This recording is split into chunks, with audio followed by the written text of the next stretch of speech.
Hello children, I am going to explain section 3, unit 6 and the poem name is Colonel Fuzza Curly, Butterworth Toast.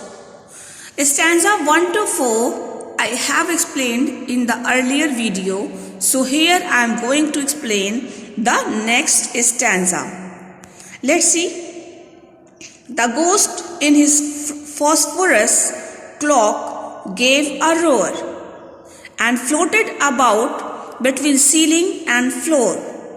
He walked through a wall and returned through a pane and backed up the chimney and came down again. Then, when the colonel offered him drink and asked him to sit down and tell him that how he do all these things, so all these remarks made him so angry, and he gave a roar. Roar means gave a loud sound. Phosphorus clock means phosphorus, this is the shining, bright shining white color. Phosphorus. So it's his clock. Clock means loose garment, like shrug, like gown. So you see in the picture that he was dressing himself in such a way that was a loose garment from top to toe. So this is called the clock. Clock means loose garment. So he roared in his phosphorus like dress. He floated between, float means just move here and there into the air. He floated between the room from ceiling to floor. Ceiling to means the roof, the lower part of the roof, and floor the floor. So he floated around the room from top to toe. Then he walked down through a wall, means he went outside through the wall and returned, came back through a pane. Pane means the window glass, the glass that is put into the window. So children, you see these are the scaring things. He do all these things to scare the colonel and backed up the chimney and came back again. Then he come back into the room again through the chimney. He did all these activities to scare the colonel. But let's see what happened. At this, the poor inspector, quite out of his wits, proceeded to shake himself almost to bits.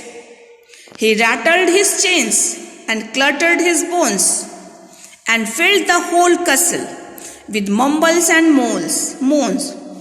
Then, one is skipped. Let's see the next is this stanza. Said the colonel with laughter, I am feeling quite weak.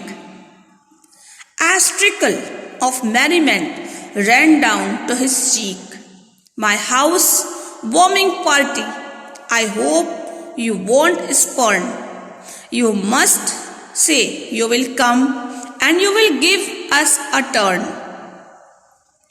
So, seeing the activity of the ghost floating here and there, coming and returning through the wall and pane, all this make him so funny. At these activities, Colonel was filled with the laughter. He laughed so much, and he says that you made me so happy, so full of merriment. I laughed so much that my mouth was tired. Now it is paining of smiling, of laughing. When we laugh too much, our cheekbones started to pain. Sometimes our stomach started to pain. So this colonel says that you make me so happy. I laughed so much that I became weak. I am feeling weak and my cheekbones are paining. Means he says you make me so happy. And he invited him in a party. He says that there was a party in my house and I am inviting you in this party, you come and entertain the guest by doing these activities. So he says, I wish that you will not deny, you will not refuse my invitation, you will come and you will entertain my guest.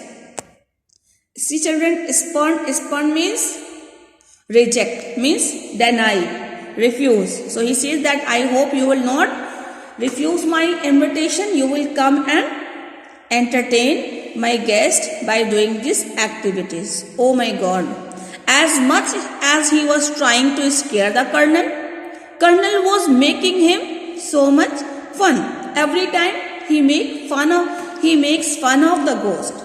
So hearing this invitation, the ghost becomes so angry. Then what he did in his anger, at this the poor spectre quite out of his wits. Out of his wits means out of control. Hearing these remarks about himself, the ghost become out of control, proceeded to shake himself almost to bits. Then he changed in himself into the smaller pieces. Means he divided his body into small pieces. He rattled his chain. Rattled means just he clashes the chain and make the loud sound. The rattle means the sound of the chain. And clattered his bones. And he also clashes his bones and make the sound. And he filled the whole castle with mumbles and moans. Then he makes so much loud voice by rattling the chain, by clattering the bones, and with his mouth he made so much sound that the whole castle was filled with the sound of mumbles and moans. Moans means when the ghosts make the sound from their mouth, this is called the moaning. So I hope children you understood this. Now this 3 stanzas are completed. Rest we will discuss in the next audio. Till then, thank you so much.